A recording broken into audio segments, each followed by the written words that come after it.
Baik, bismillahirrahmanirrahim. Assalamualaikum warahmatullahi wabarakatuh. Perkenalkan, nama saya Muhammad Ashari Setiawan, NIM 10519113223. Baik, saya akan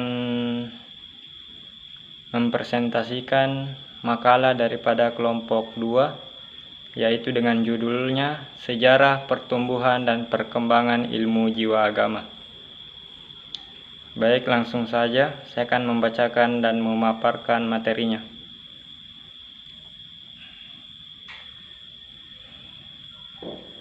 Pembahasan A. Psikologi agama dalam lintasan sejarah.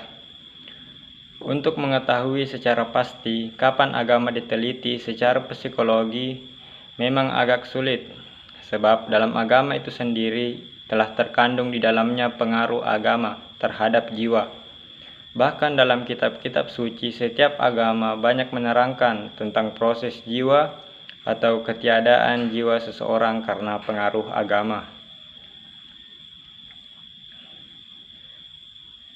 Contoh lain adalah proses pencarian Tuhan yang dialami oleh Nabi Ibrahim.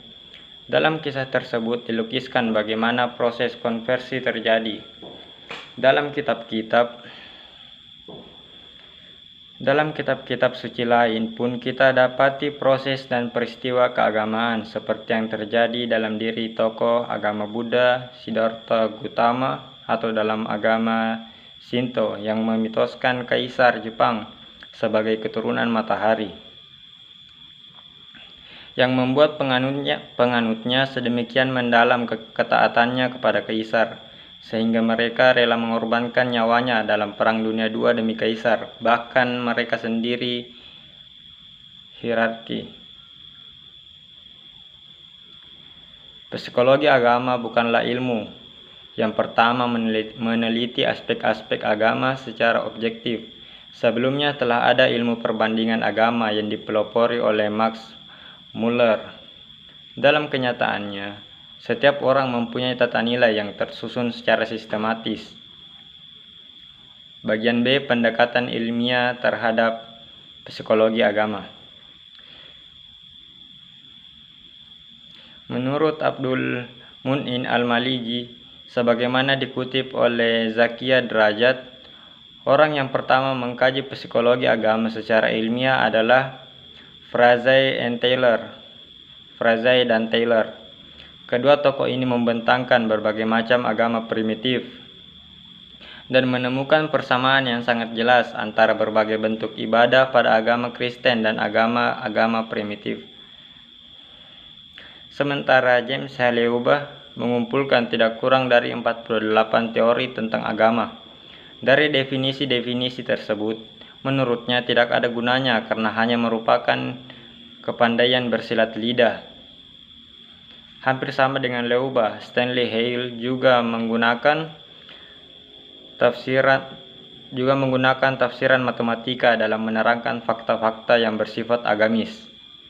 Permasalahan tingkah laku beragama semakin menarik untuk diteliti, sehingga usaha penelitian terus dikembangkan, bahkan ada yang berlebihan. Hal ini dapat dilihat dari hasil penelitian medical materialism yang kontroversial.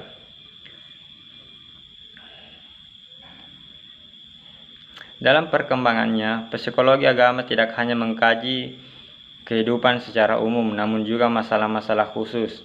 Pembahasan tentang kesadaran beragama misalnya. C. Kajian psikologi agama di kawasan timur.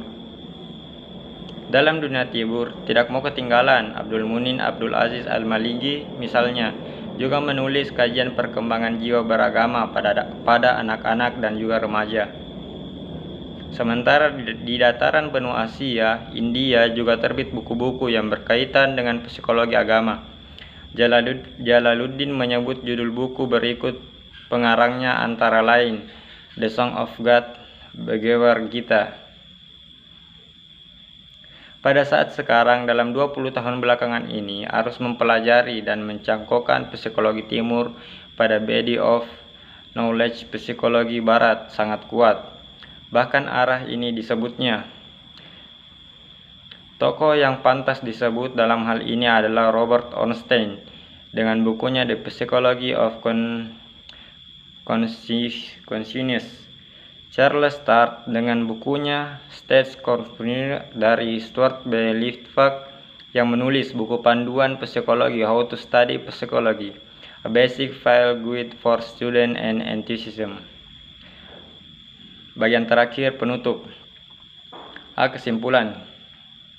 Kesimpulan sejarah pertumbuhan dan perkembangan ilmu jiwa agama menunjukkan bahwa bidang ini muncul dari interaksi antara psikologi dan studi agama.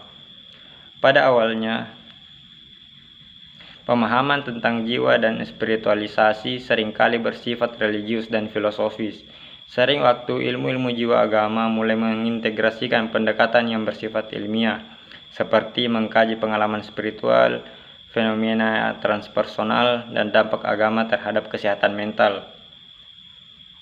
Pada abad ke-20, tokoh-tokoh seperti Carl Jung dan William James berkontribusi besar dalam menghubungkan psikologi dan pengalaman religius.